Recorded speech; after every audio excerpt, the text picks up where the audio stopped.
Good morning, everybody. Welcome to the Communication 24/7 podcast, where we communicate about how we communicate.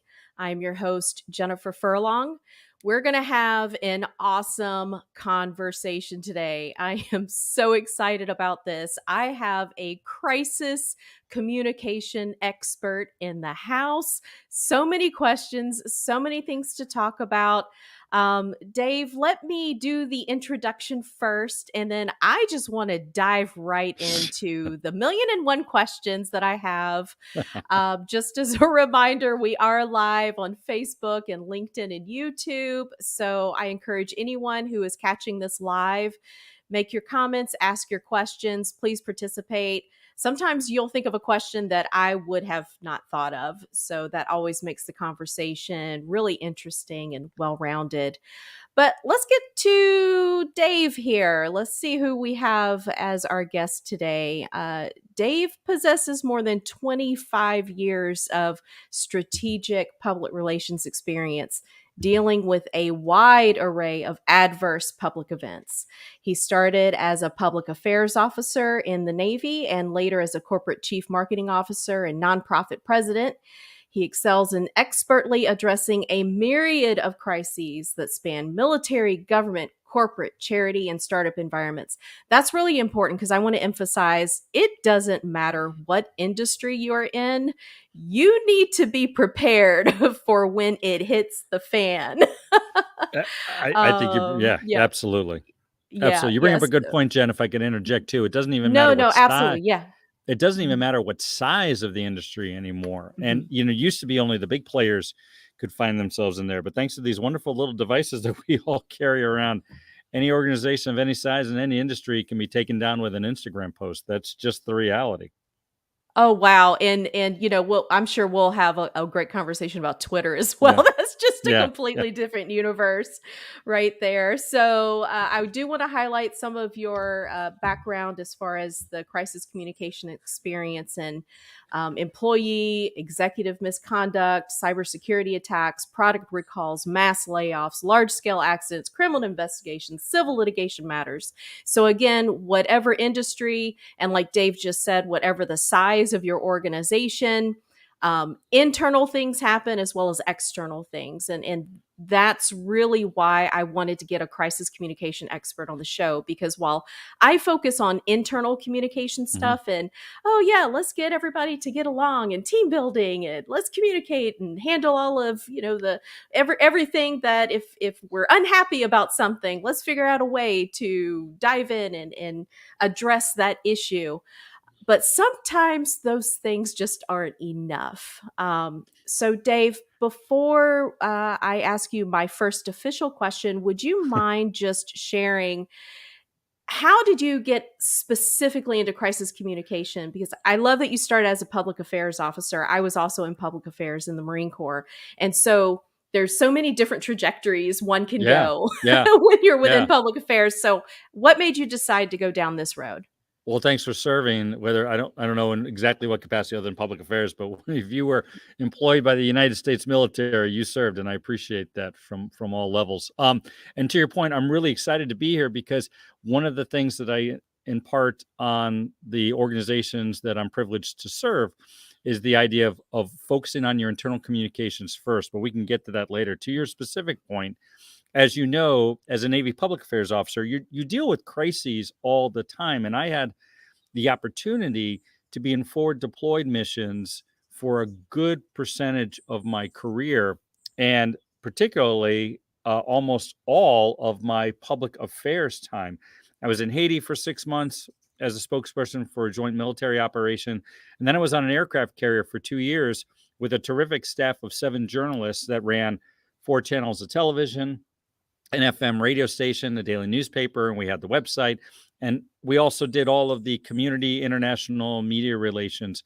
But because of the nature of the carrier, and not only that, but the 8 other ships that went with us on deployment, crises are just part of the deal in that type of environment. We had accidents, we had mishaps. I had, unfortunately, sailors and Marines assigned to my carrier that didn't follow proper conduct, and we would have to address those in very sticky situations. oftentimes in foreign ports of call, and Imagine that. how, well, yeah, right. But Right. in all levels, from the young kids to the early 30s, when you're out, Mhm. when you're out and about doing some really tough work, and you get into ports of call, sometimes the brain just stops. And unfortunately, it was a reflection on the other sailors when those would happen, or at least that was the concern that we'd have. So we would work through that. But crisis was just part of the job. And so I got to learn very quickly on how to handle those on moment's notice, and how to be able to respond and allow the ship and its crew and all of the other people around there to get back to normal operations. So when I went into the private sector about 20 years ago, I was known as the guy, whether I was in a agency environment or whether I was in-house as the chief marketing officer, I was known as the guy that could help message when there were things like layoffs and product recalls and accusations of malfeasance, whether that was with a client, an organization, or somebody affiliated with whatever the entity was. And I would quickly get to a situation where we could put the messaging in place, address it with all of the pertinent audiences, who was going to be the spokespeople, train those accordingly, and move forward. Well, as I mentioned when I interrupted you in your very kind introduction, which I appreciate, Oh. these little devices have made every organization a potential target. Their brand could be seriously called into question by somebody who's acting pretty anonymously. And so getting to now where I focus only on crisis communication support for a wide range of entities became because of the way in which we communicate now, where it is not done necessarily through the local 6 o'clock news and the newspaper. It's done through these podcasts. It's done through social media apps. It's done through online reviews and blog sites. And that means a lot of more organizations find themselves getting their reputation called into question and having to respond for that. And I'm privileged to serve the ones that I do literally all over the country.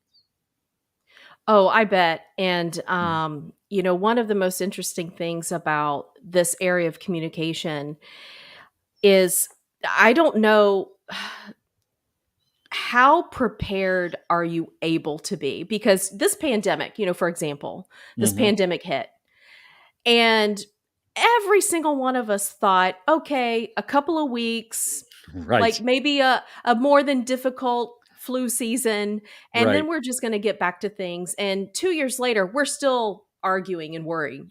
Yeah. Of course, everything's been politicized, and so that adds Sure. another layer, of difficulty to it. So, what do you say to leadership regarding lessons learned from the pandemic? Because I know there are a lot of organizations now that are looking Right. to see, okay, what did we do well, and what did we do that, Yeah. that probably wasn't a really smart thing. Yeah, a lot there. So let's unpack it. The first question that I Yeah. heard was, can you prepare for a crisis event? And I Hmm. say, absolutely, you can. It doesn't Hmm. necessarily mean that you can predict something like a pandemic or Right. some issue there, but at its core, every organization carries with it inherent risks, if only because they interact with people on some level, Hmm. whether it's virtually or in person, whether you're a mom and pop outlet or you're a big entity or e-commerce shop, whatever the case may be, you engage people for the ability to affect, commerce, whether that's because you sell a product or service or you're a nonprofit that offers support to a certain population or what have you. All those things will deal with people. So if only for that, you can at least identify some inherent risks. What happens if your product or service doesn't get delivered on time or that doesn't meet expectations? What happens if you're a manufacturing company, let's say, and for some reason your plant can't operate for a host of other Hmm. reasons? Let's say some employee decides to go on Glassdoor and write a negative review accusing an Hmm. entity of a hostile work environment or false wage and hours, sexual harassment, or something like that. So I think that there are basic scenarios that every organization can look inward in, as they should anyway, as part of a disaster recovery plan, and then put together a comprehensive crisis communications plan to know what you would say, at least in general, who would say it, how you're going to field those inquiries, how you're going to make sure that people are updated, And there's a whole litany of things that you can do. And if you plan for that, it makes executing on that so much more effective and so much more impactful. Because I tell companies and nonprofits and entities, if somebody is taking a pot shot at you and it starts to go viral and it starts to get the ear of influencers and news organizations, you don't have all day to think about what your response is going to be. You likely have about an hour before that posting, that article starts to then carry some traction without your response, without your narrative, and starts to gain traction to the point that then Google starts to index that because it's so popular with your keywords of your organization that it becomes one of the prominent things, if not the most prominent thing on the first page of a search result. And that's where I get concerned for entities today. I'm less concerned, though it still is something you want to keep an eye on what airs over the broadcast on the 6 o'clock news, on the local, let's say, network affiliate news program. That doesn't concern me as much as the long tail effect of that article that now goes on their site, gets shared on social media by a whole slew of people who then comment about what they see because you didn't respond. And so I work on that a lot. More to the point, getting back to what I was emphasizing in the beginning about internal communications, you need to plan on how you're going to talk to your staff about what's going on. And now there certainly will be guidelines if there are privacy concerns and regulatory matters that you have to take into account. But if you don't arm your team with what is going on and what you're doing about it, they're going to be caught flat-footed when the customers call in, when other entities, or they're just going home talking to friends and family. Employees are your best resource to help you get your story told, but you got to let them know what's going on, and they have to feel like they're part of the solution. And I see too many times entities, organizations, companies, nonprofits, you speak to them last. They'd rather put out a press release first to that 6 o'clock news, which is not having the viewership that it had 20 years ago, at the expense of not talking to their team. And I don't care what organization, I don't care what industry, I don't care what size, your team members are your first priority in a crisis communication. Doesn't mean you want to delay the rest of it, but you definitely want to make sure that they are informed and they are empowered to help you get through this. Otherwise, whatever you do in the public eye will not be as effective and might actually be undermined in the process. That is such an important thing to remember for any organization. And it makes me think about years ago. My family lived in Virginia. When I got out of the Marine Corps, I was stationed at Quantico. So we stayed up in that Northern Virginia area for several years. And I ended up working for a large school system in the area. And I remember when I went to graduate school, I was trying to figure out what area of communication I wanted to focus on for my thesis. And this is right when the DC sniper situation Yeah, happened. I don't sure. know if you remember that. I remember that well. And I remember I was putting my daughter to bed one night. She was really young. She was still a toddler. And she asked me, "Why is this bad man doing this?"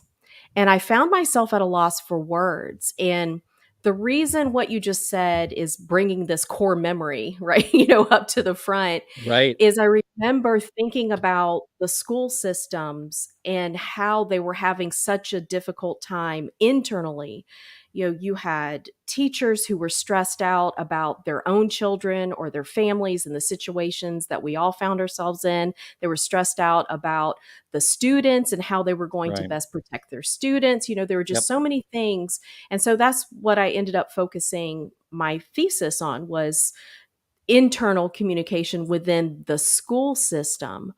What type of advice have you worked with school systems? Because, in this day and age of everything that bad that happens, we are hyper focused on schools now. And have you had an opportunity to work with specific school systems on different things? Yeah, great question. On a Mhm. certain level, I have, and I usually try to get to the point where if it's, let's say, I get hired at the district level, right? So the Yeah, superintendent's yeah, office and the corporate communications head for a matter.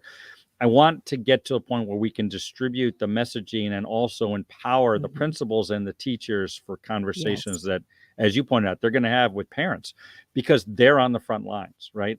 You can put Mm-hmm. out a posting on the district website. You can put it out on their Twitter feed and Facebook, and that's all well and good.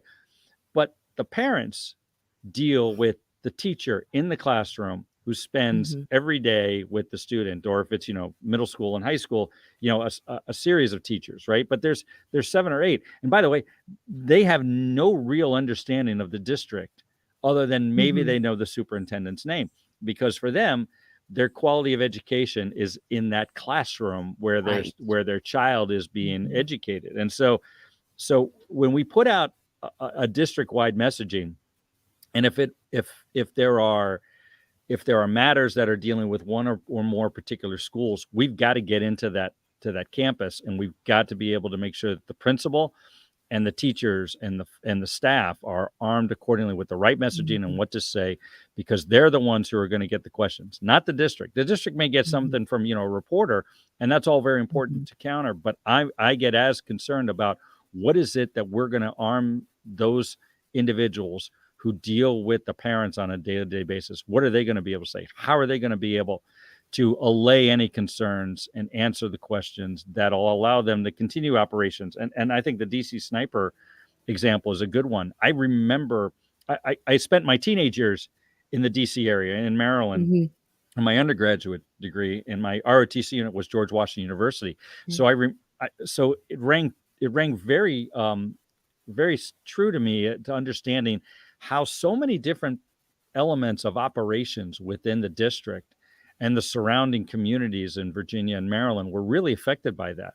I mean, even metro, Yes. the subway system was Mm-hmm. impacted on their schedule, and how people were getting in and out of work if they were coming to work. And this is long before the work from home thing was a standard. And and and so I remember how that was so debilitating for so many folks. But you got to get to the internal audiences first, as organizations, whether you're a school district or whether you're a company affected by that, to tell them what you're doing. And and and if you don't do that, anything to say in the public just sounds at least somewhat hollow, because Mm-hmm. you have told the employees that they didn't matter as much, and they're feeling even less connected. And in a crisis where anxiety levels are already elevated, that's not a good position to be in. So I am a huge fan of that, and I would love to read your Mm-hmm. thesis one day. I know Oh. that would actually be quite the intriguing Yeah, dude, piece to way write on back in the there. day. Yeah. Yeah. Going No, way I back. think, but I think it's, but Mhm. to your point, I think that it's relevant just from what you talked about there. The Yeah. pandemic is not is certainly an example. Those type of examples, and this is where I think you get to the planning part. Even if you Mhm. don't necessarily have a plan that speaks specifically to the crisis at hand, there are so many lessons learned that you'll have just from putting together the processes and the procedures and training the people on responding and spokesperson and answering those gotcha and uncomfortable questions, that when another crisis happens that may be tangential, may not be necessarily exactly the same, but you could draw some of your lessons learned to put that in place. It makes responding to those unknown or unforeseen instances that much more effective and that much more efficient. And time is absolutely of the essence when something goes down, particularly if you had no idea it was coming. And I think the Yeah. pandemic was a good one. Hindsight's always 2020, but for all intents and purposes, we did not, as a people, believe that COVID-19 was going to have the impact that it had until Oh, it did. absolutely not. Until it Yeah, did. yeah, yeah. I think we all got surprised by that. Yep. So I think in crisis communication from an organizational perspective, it's probably easy to, I guess, what's the word I'm looking for? It's probably easy to think that the big problems are the ones that we should probably focus on. You know, like Yeah. the huge issues that could potentially happen. But like you said earlier, it could be just something as simple as someone online is unhappy with the product they received in the mail, or someone online is unhappy with the CEO's political stance on a particular topic, and then they go out in the Twitterverse and they start, doing their thing. I Yeah. have heard people say, though, and I'm really interested in hearing your take on this. I have heard people say, I'm just not even going to respond to that because I'm not going to legitimize anything that this quote crazy person has to say. It's their Right. problem, their Yeah. issue. Yeah. I just don't even think I need to respond to that because it's absolutely ridiculous. Um, how how dangerous of a mindset, or what would you say to someone with that type of a mindset? Yeah, I would say so. It's a great question to sort of set the answer is that's the crisis that most organizations will face. Somebody, Mm, because they now have their own broadcasting device, right? They may not be a journalist, but right. I have, through the power of my phone and my cell coverage, a camera, a speaker, and because of my social media apps, a distribution system. Yep. You have to look at me as being a broadcaster as much as anything else. So I would say blanket, a blanket sort of thought and approach to not responding at all to something like that is not really a good idea. And the reason I say that is they will be the ones who can truly disrupt your reputation Mm, online. And that is where most reputations are won and most reputations are lost of organizations. For all the advertisement, for all the public persona, for all the television coverage you may get, ultimately, if there is this loud and boisterous opposition to your stated values in mhm, Instagram, TikTok, Facebook, LinkedIn, medium.com, Glassdoor, Yelp, that's the one that everybody will see because almost everybody, regardless whether you're an online e-commerce entity or your mom and pop store, somebody says, hey, check out this organization, or they see something on there, they go and they Google you. And if all that negative stuff comes up, it'll at the very least delay their buying decision with you, or mm, very likely just cancel their buying decision. They will mhm, decide to go elsewhere and go to a competitor. And that's just the reality of it. Now, I get it where people say, look, I'm not dignifying that with a response mhm, because it's outrageous. I don't think that's the right litmus test. I think what you need mhm, to look at is how influential is the person making the comment? How much traction are they getting in that tweet? How much is their post being shared, liked, comment? What are you seeing in terms of traction? And if the answer is people are starting to really comment about it, then you really do need to answer, because your lack of response will give the misperception that you don't care or that there's something true there. And that narrative becomes mhm, fact by default because you abdicated your responsibility and your right to defend your reputation. Now, how you defend it is a whole nother story, because there's a right. right way and a wrong way, and it's threading the needle. But to stay on to the question at hand, just blanket saying, no, I'm not going to respond to anything, I'm not going to dignify that, will likely get you into trouble if that commenter is starting to gain momentum on their own, and you're going to have to respond. Now, I do have a client that's in the nonprofit space that does have an opposing viewpoint that is being regularly shared on social media. But as we've determined, those entities are largely talking amongst themselves. They're not getting Mm, they're not getting shared, they're not getting liked. It's disruptive to some degree, but where we decided to counter is to do a far better job in allowing this entity to tell their own story. They need to mm, revamp their internet presence, their website. They need to do a lot more active engagement and conversations on all the prominent social media platforms. They need to rethink their their email marketing strategy, and all the other things to do. Because right now, this entity, this opposing entity, while not necessarily having a big influence, is probably getting a little bit more traction than they deserve by default. But instead of engaging them and legitimizing their concerns, we're gonna mhm. we're gonna focus on being a better champion of our own brand and entity, and that's how we've done it. But I would say that's not the case for most of the clients that I help. Yeah. So how often should an organization, regardless of how big they are, check online, and how should they do that? Do you just Google yourself once a week, or once a day? What do you recommend? Yeah, it's a great question. And the answer is absolutely. Here's the thing, there are free tools that you can do for that. I don't care Mhm. the size of the organization. You can do it for free. Google Alerts, I think, should be a standard for every organization, Mm. whether, again, you're the corner, independent coffee shop, or you're the Fortune 1000 company. You should have keywords set up and in quotes for the organization names and key people, key movers and shakers that are prominent, that you then set up through Google to alert you within a couple of hours, if you want, of Mhm. somebody posting new content online about you, good or bad. You should not be the last person to know when somebody is talking about you. Now, you can Google yourself, of course, and you should do that. But I personally, I've got Google Alerts set up on my name and my company's name and all of that, Mhm. because I want to know when somebody's talking about me. And it's just good practice. The other thing you Mhm. can use are online services that have sort of a freemium based pricing. So they're free at the bottom. And then if you want some added services, you pay a small subscription fee to monitor the social media elements for that Mm. one. And I think that's just as important from that.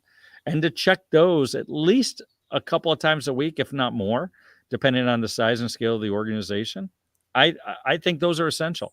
A lot of times I get called in because, as I said, organizations sort of didn't see the fact that that tweet that was from, as ridiculous as the comments might have been, started to gain traction until it was days, weeks, sometimes months afterwards. Wow. And it was only because they started seeing that their repeat customers weren't coming back to the levels that they used to. They're having a longer sales Mm. cycle.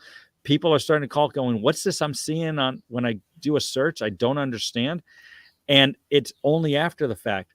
And now you can still respond to that. You can still get through that in a crisis communications plan. But there are so many other things you're going to have to do for that one. It could take months and could cost you tens, if not hundreds of thousands of dollars to fix, depending on the size and scale. If you're so late to the game that you don't see it until you have to really do a full-fledged reset. Right. So, who all should be involved when you talk to these organizations? And let's say they're starting from scratch with a Yeah, communication plan or a crisis communication plan specifically. Uh, Do you recommend that they involve a variety of different stakeholders to be a part of that conversation? Who should be involved? absolutely. Yeah, no, it's a great question. I think first off, we've been talking for obvious reasons about involving your employees and your HR department. I Hmm. think that's essential, but I also believe you should talk to the people who are talking directly to your paying customers, and also the ones who are Mm. having having connections and building relationships with your business partners, those who help you Mhm. build your product or services or distribute your products or services. And the other thing that I would certainly do is, if you have investors, donors, if you're a nonprofit or things of that nature, you want to start looking at how you will engage them. In addition to Mm. that, you want to look at the general public, the people who may not necessarily have a direct connection, but will take matters of your of your doing, or ones that are you're accused of, personally, and will find Mhm. it of interest to comment on those. I think all of those need to be in effect. And I think, to the specific point, I think the C suite needs to be involved. If the C Mm. level is not understanding how they are supposed to be involved, and also how their teams are supposed to be involved, it looks more administrative. This process can get sort of more of a paperwork drill, and Mhm. you put a check in a box and everybody sort of files it away, and no one makes it a priority until the crisis happens. And then, although you put together these great plans, the C suite doesn't know what to do, and it becomes a bit chaotic and less effective, and just costs you more in the long run. This is really a question about how much money are you willing to spend to restore your reputation. And as we all say, an ounce of prevention beats a pound of cure. I see a lot of Mhm. times where organizations wait until the house is literally, if not or figuratively, if not literally, on fire. But you know, it's because they didn't think that it was as big of an issue, or that everybody knows what it's supposed to do. This is not an inherent skill in responding in a crisis when anxiety levels are Right. high. You need to train for it. You need to involve multiple stakeholders at the highest level, at least to understand what to do. It's that important. Yeah. Do you recommend mock crisis scenarios? Absolutely. I will, on occasion, I get asked to be brought in by organizations to help them prepare scenarios where no crisis Mhm. is occurring. And I love that because we sort of look at what are the most Mhm. common risk factors that you have? What are the things that may get you into trouble? We develop crisis scenarios, and then I throw the C-suite, the CEO, the chief marketing officer, the COO, the VP of sales, and their direct reports, their director level people, if it's a big enough organization, into scenarios where somebody is asking them really uncomfortable questions. And I do that Mhm. in a manner where we set up scenarios where it's a traditional reporter, but I also do phone interviews with pretending to be customers or clients or big investors or donors, asking different questions. And the questions I ask are ones that contain an inherent bias. In other words, Mm. the questions Mhm. assume that somebody did something wrong. Because what I Mhm. want to train the spokesperson, whether that's the CEO or somebody else, depending on the audience, to be able to respond to is in a way that expresses empathy and action. And by empathy, I don't mean Mhm. culpability, but to tell that audience member that you hear them and stay on message and be able to be effective in calming the fears and being able to give a little bit of space to get back to normal operation. Because when somebody is accusing you, at least in some sort of passive aggressive, underlying way, most people who really love what they do will take that Mhm. personally. And so they'll Yeah. respond in an, somewhat caustic or angry or upset tone. And that only raises the bar. And yet you don't want to sound so distant that you don't care. And it's not, like I said, it's not a skill that comes inherently. You have to really train to that. And I train to it as the best, as realistic of scenarios as I can to a wide Right. range of people who are going to respond because and I try to make them tougher than the actual event because that way, God forbid they have to, uh, they'll be ready for it. Yeah. Have you had anyone ask you, what are your thoughts on political discussions within the workplace? Because we know that's a huge thing right now. I mean, it doesn't matter what side of the aisle you're on, whatever your politics are, your ideology. Yeah. If you start, so many companies are becoming more involved in Yeah. politics. So what are your I, thoughts about that? I've done a couple of video blogs on this, and my Mhm. answer to that in general is, look, if you're an organization that takes a stance on Mm. an issue, whether it's politics or whether it's something that you think is sort of broader range on that, whether it's environment or women's rights or things of that nature, I think that's fine. I think Mhm. you shouldn't be afraid to do so if you have a culture and a value system that allows you to do that. Mhm. What I would suggest, though, is that you remain authentic in that, and you have to show empathy and action Yeah. in all of your communications. Just to say, and I'll give you an example. When the George Floyd um, murder trial took place, Mhm. when the police officer was convicted, uh, there were plenty of organizations that I saw that put out statements talking about the rights of George Floyd and working toward that. And they were what I would call, they were very broad brush, very benign statements. But a lot of them, and I had a couple call me, that's a lot of them would say, well, we feel like we have to say something. And my answer was, well, Mhm. why?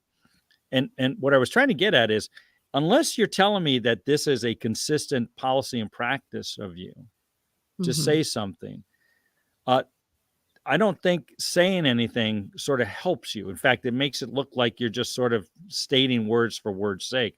More to the point, if all you do is state words without having action to that, Right. without showing what it is you're doing in the support of the cause, now you look like you're just being disingenuous. And then I think it has the Right. opposite effect.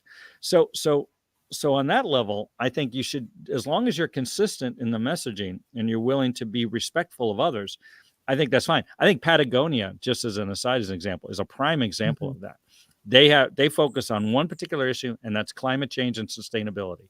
And everything they do, including their philanthropic and their what I'll call their sort of issues-based support, falls in line with that. And they're extraordinarily consistent, and they have extraordinarily solid brand in that one. You know, if you shop at Patagonia, it's not only about the products that they sell, but the values that they espouse. Now, internally, to get to your actually specific question about, do you allow political discussions and issues-based to occur in the workforce, I would say it goes along the same lines. If you are one that engages in that on some level, then I would say, as long as you're consistent, that's fine. I would certainly recommend you create a culture of respect and civility when you do that. But I know a lot of organizations that are absolutely, pro left, what we would call certainly left wing politics, and ones that are very pro right wing politics, and everybody who works in there engages in those discussions with that in mind, and they're successful. We may disagree with one perspective or another, and we'll probably vote with our dollars by not supporting that organization.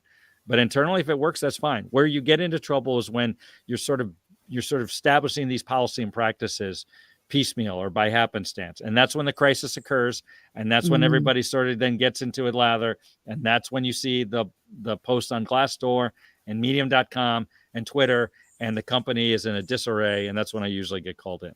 But if you're consistent, and you express it with empathy and action, I think that's fine.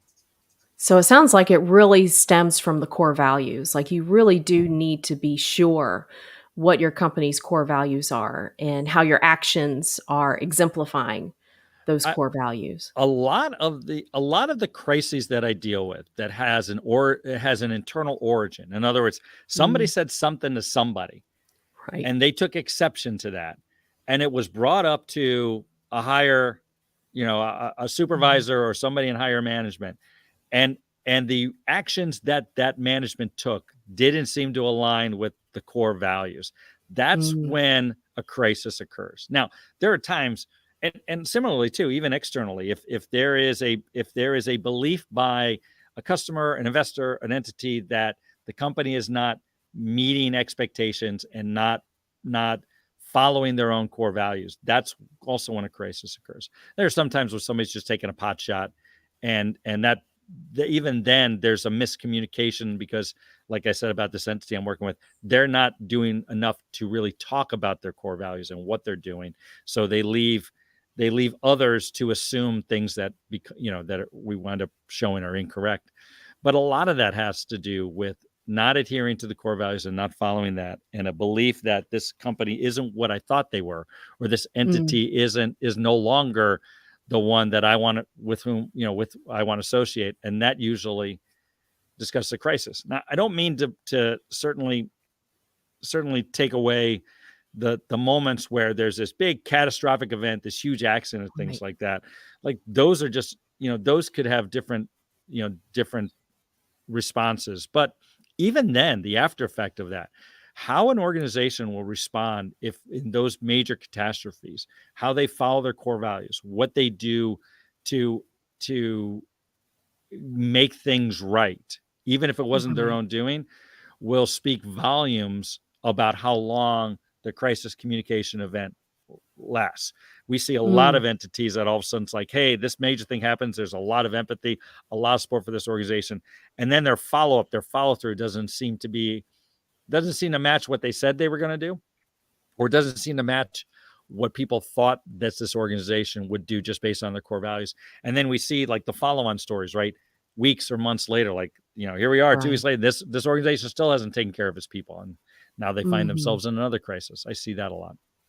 Oh, yeah. So do you recommend that everybody in the C-suite, for example, get some type of media coaching as a part of their preparation? Yes, absolutely, on the C-suite, the director levels, and anybody who talks to somebody. It's just Ah, that reality that we have now, where if you are talking to an audience, you probably need to have some sort of media training. Now, I don't, I can see some entities going, okay, wait a minute, I got 500 employees, I can't train all 500, right?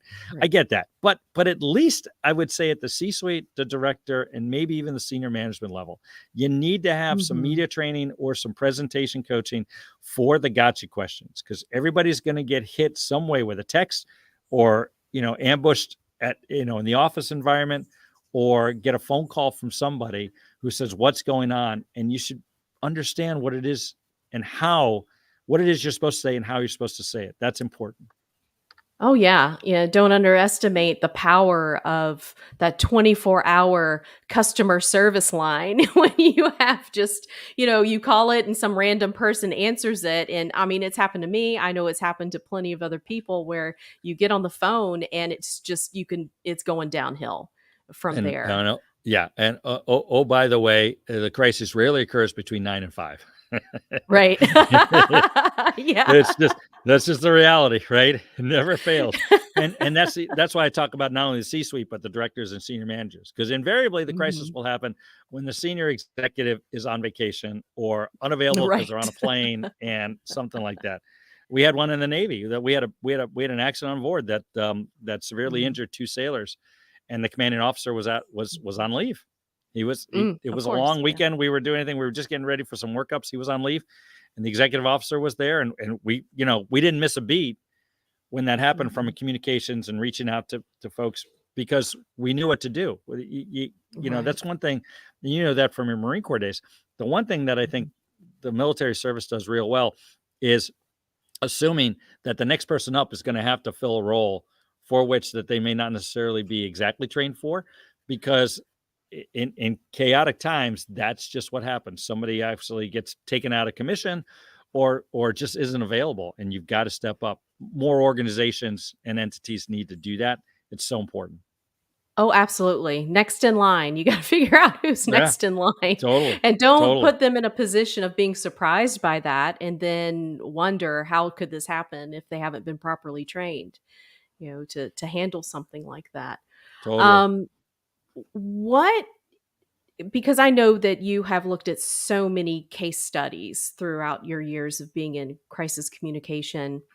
What is that one quintessential example that you wish every single organization would look at and be like, look, if there's one example that this is exactly the example you need to look at so you can kind of wake up and understand how important, being prepared is, and how important it is to um, just to make sure that everybody understands what their roles and responsibilities are in a crisis. Yeah, I go back about 4 years. If you remember the United Mm. Airlines incident where that passenger was dragged off the plane. Now Ooh. let's reset. The Mhm. passenger the passenger was told to leave, and by contract that we all have with the ticket, it's not guarantee you a seat if they've oversold it. Nobody, they needed to pull that one there. They said you got to get off the plane. He refused, and Yeah. they called law enforcement to come in to ask him to leave. He refused again, and then they had to physically try to remove him, and he resisted that. Mhm. And so, the picture that everybody saw on the plane is this individual bloodied up, pretty well beat up, as he resisted arrest by law enforcement, and now forcibly dragged by his arms out off the plane. But the problem was, everybody everybody took their phone on that plane and just followed Right? that incident out there. And United Airlines' response was essentially to issue a statement to the press, Mm. not showing any empathy in action. And Mhm. that, at least to the extent that I know it, that's all they did. No one ever talked to anybody internally. No one ever talked to anybody of any on the business side from that one there, other than some operational, but not from a crisis communications level. And so for days and weeks on end, United's share price plummeted and their market Mm. cap tanked. And people were going on Facebook and other social medias with their United Airlines, Visa card, frequent flyer with all their points, and showing videos of them shredding those cards. I'm not flying United ever again. This is how they treat people. Now imagine being that ticket counter agent that, like at O'Hare Airport, let's say, the next morning. How bad was their job? They've not been told anything. They've not seen anything. And now you got passengers coming up, checking in for the next flight going, you going to throw me off this plane too? And just Right. deluged with that. And they have no idea what to say on that one. If you want to see, like, here's what not to do, that's a perfect example of that. I'll give you an example, though, of what to do. A good example. So if you remember the Dallas Mavericks, the NBA basketball team owned by billionaire Mark Cuban, he had an incident where internally it was discovered that the CEO he had running the company had a pattern of sexual harassment and sexual and hostile work environment. And it got to the point where it was he brought in, Mark Cuban brought in an outside investigator. It was all proven to be true. The CEO's fired. Mark Cuban went around to the front office of the Dallas Mavericks personally and apologized to all of the employees, including the women, for not having his eye on the ball. He said, "This is on me. I did not have as much governance on this one there."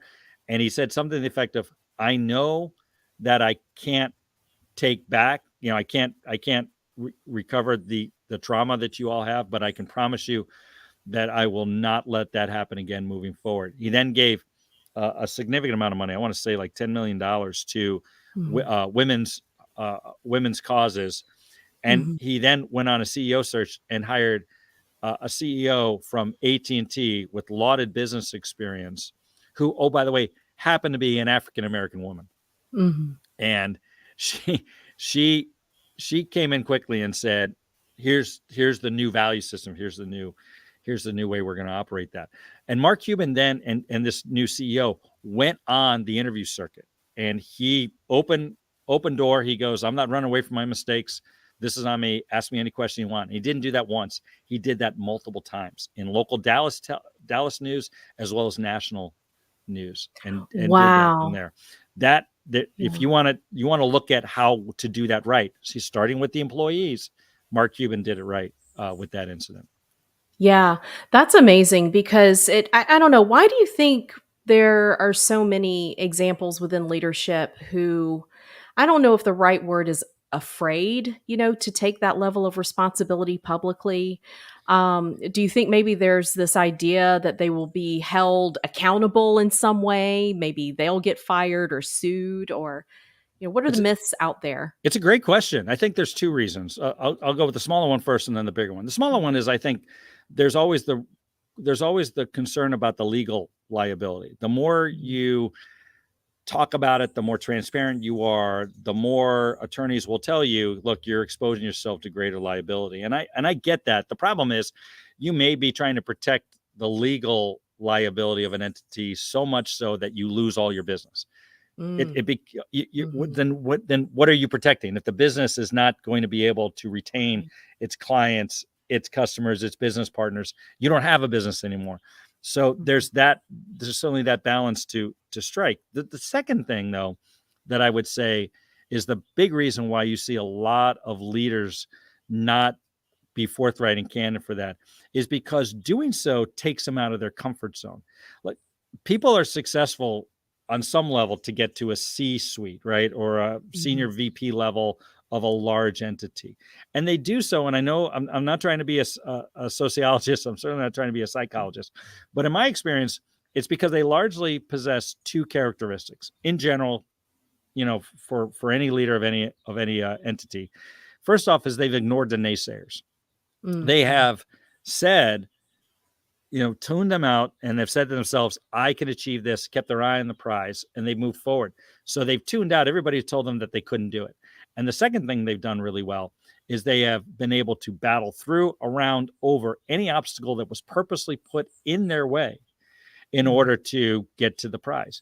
Well, that is a flight or fight mentality that in a Right. crisis communications entity is their natural state, but it really doesn't serve them well, because what it Mhm. means is that when somebody's chirping about them, they're like, I'm not commenting, I'm going to keep my eye on the prize, I'm going to move forward, allowing that narrative to then fester online and become fact by default, if not by design. And the second thing is, if they do respond, they respond with this argumentative point counterpoint. You don't know what you're talking about. You're an idiot. What do you have to say?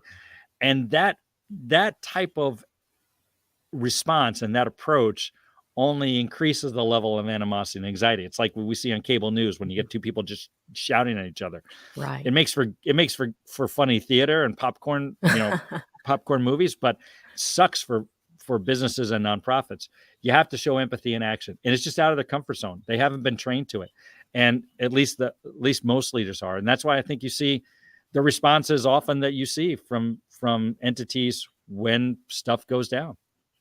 Wow. Yeah. So those wonderful characteristics that you display that make you so incredibly tough and able to work your way up. Uh, Maybe hold off a little bit when you get to that. But you're at the top now. We That's need to start listening to others. a lot of the time I spend with organizations is trying to take them out of their comfort zone to respond. And I say, look, this is Mhm. the reason I do that is because we want to get back to normal operations as quickly as we can, want to Yes. preserve the reputation to the extent we can, if not completely repair it, but then get you to a state where you can, right? The crisis situation, diffuse the anxiety, give you a little bit of space to fix whatever you need to fix, even if it's just simply miscommunication or a lack of effective communication on your end. You may be doing everything right. Mhm. People just don't understand it. And you got to be better at that. And look, if you've done something wrong, I've represented organizations and individuals who did something wrong. And if you own it and you are forthright about it, empathetic to how people respond, apology, and then get to an action plan to fix that, Mhm. you can turn this around quickly. I had one instances with an organization made a flippant reference to COVID-19 as the China virus. And Mm. Mhm. I would just tell you that he truly wasn't trying to be disrespectful to the Asian population, but it was a situation where, given everybody's background that was in the room, that's something that Yeah. everybody was saying right away. A reporter caught wind of that. It went viral. And to this CEO's credit, he goes, I was a slip of the tongue. I screwed up. I'm sorry. I apologize to everybody that was offended in the room, and I'm apologizing now. I need to choose my words carefully. That won't happen again. Mhm. And I'm sorry for anybody that I offended. And the story lasted a day, and that was it. Yeah. Game over. And Okay. and because he owned it. It's like, I screwed up. Right. My bad. I won't do that Yeah. again. And people really respect that. Mhm. Everybody screws up. It's how you Mhm. respond to that can make or break a reputation of an individual or organization. Yeah. Um, I know, I don't know, maybe this is in your wheelhouse. I'm not sure, but from a media standpoint, Mm-hmm. from the news media standpoint, what level of responsibility or what would you say to to news organizations about the part that they play in either adding to the worsening of a situation or adding to an organization's ability to recover from because there is a lot of power, right, in the news ecosystem and in the way they cover certain stories. Have you ever had those types of conversations with people within the media as to like Yeah, what level of responsibility do they have to all of I, this? I have had conversations related to. Mhm. I've got one right now with us with a entity here in Southern California with a reporter that's doing a feature story, and he's taking exception. The Mhm. reporter's taking exception to some established business practices, but they're all legal. And we've Mhm. had some actually very constructive dialogue with the reporter on the fairness of the Mhm. article. And here's where I think here's the conversations I've had with them. You want to write the story, that's really none of my business. If you Mhm. think that there's an audience for that story and you think that there's a question that should be raised, I really don't have a say whether you should write that story or not. And there are others who would disagree with me, going, "This is much to do about nothing. Why is he writing about it? Or why is Mhm. she writing about it?" That's really not our concern. And oh, by the way, there's a lot of pressure within media organizations right now to write some things that are, you may not consider to be newsworthy, but they will capture the eyeballs of people who are now Oh, yeah. got so many thousands of opportunities and options at their disposal, not only just through cable, right, but all of the internet streaming services, and Mhm. just YouTube itself is it's just killing their entities. So if you think you need to do it, that's fine. All I ask for is that we get an equal say in the Mm. narrative, and what you report about what we've said is accurate and fair and verifiable. So that's where I think media has a role. Now, the question really is, where is media's role related to what it was 20, 25 years ago? And I have a lot of Mhm. friends that are journalists that do amazing work, that are important in this fifth estate to make sure that they are covering things that matter and allowing people to know Mhm. what is going on and why they should care. And I respect the profession. It has never been more besieged than it is now, given the Mhm. fact that the Kardashians, let's say, Right. are as much, if not more, of an influencers on information than somebody who has Mhm. been a trained journalist at the national level for 30 years. And so that's why I think you see a lot of the cable news in particular, and other internet streamings, they're more entertainment than they are news. Yeah. And I Right. don't wish that on anybody. And here's the thing that I would tell entities and organizations: you really are not, you're really not in control of that. But what you are in control is the same thing that is putting so much pressure on news organizations to be entertainers on social media and video and gotcha. Right. You have the same opportunity, though, to promote your narrative, to promote Mm. your Mhm. states, Tell because your the story. same Yeah. things, the same tools that people have to take a pot shot at you are available to you to espouse what you stand for and what you do. And I see a lot of organizations not taking full advantage of that, particularly on the small to Mhm. mid-size. And I would say it's no longer something that you can say, well, it's not that important, I don't get a lot of business from that. The reputation will be won and lost online, and you need to invest in that because it's so important. Wow. This has been such an interesting conversation. I can't believe we've been talking for almost an hour already. Yeah, I mean, Ben. it's like completely flown by, but everything that we have been discussing is so incredibly important from so many different standpoints. Is there a question, or is there a point that you wanted to make sure that you were able to emphasize before There, we there, end the interview? there. Yeah, I appreciate the time. And by the way, this has Mhm. been a blast, Mhm. Jen. I appreciate doing this. Thanks for having me It has on. been a lot of fun. This has been I love it. I love it. Yeah, this has been so much fun. But I'll just reemphasize two things we talked about already. Mhm. First off, your employees are your primary audience. That is Mhm. that is your top concern. You don't want to necessarily Mhm. delay talking to all of your other audiences, but don't forget your employees and make them priority one, because that will make sure that your crisis communications efforts are more effective, or if you don't take them into account, less effective. That's a guarantee on that. The second, as I would talk about, we mentioned it in passing, don't be the last to know that somebody's talking about you online. Reputations are won and lost online. You need to know when somebody's talking about you, and you need to take that into account, and you need to have a solid presence for that. It's the only way it's going to work. This has been a Wow. blast. Thanks for having me on, Jen. No, thank you, and we will have another conversation at some point. I think in Oh, 2023 we'll have to talk about getting you back on, because I know there are just, because this is such a fascinating topic and there's so many different directions that we can go, that need to be covered, need to be discussed. So I hope that you'll be back and we'll go down those roads as well. How can organizations contact you if they need you? And hopefully they're not going to contact you after it's already hit the fan. yeah. Like, how do they contact you now Well, before that have happens? I tell people I'm like a bail bondsman. Hopefully you never have to call Right. me for anything bad, but have it on speed dial, because have me on speed dial and in the middle of the night, because that's just how it works. I have my website, publicrelationssecurity.com, Mhm. publicrelationssecurity.com. But if you Google Dave Oates Crisis PR, my LinkedIn profile, my Facebook, all of my social media accounts pop up, my YouTube channel, by all means, please connect. I'd love to talk. And I've got an opportunity for on the website, you can schedule a 15-minute conversation if you've got something percolating, you're just not sure about it. I'll give you 15 minutes of my time. I love what I do, and if I can just be a sounding board for that and nothing more, by all means, folks are happy to. I'm happy to certainly allow that to be put on my schedule and take it from there. It's truly, I love what I do.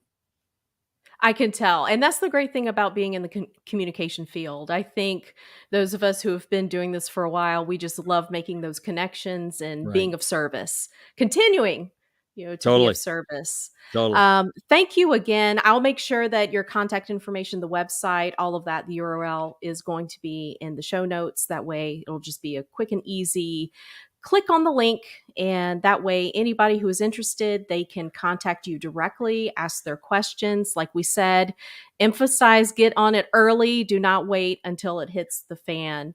Right. Thank you again so much, Dave. I really appreciate it. It's really a pleasure, Jen. Thank you.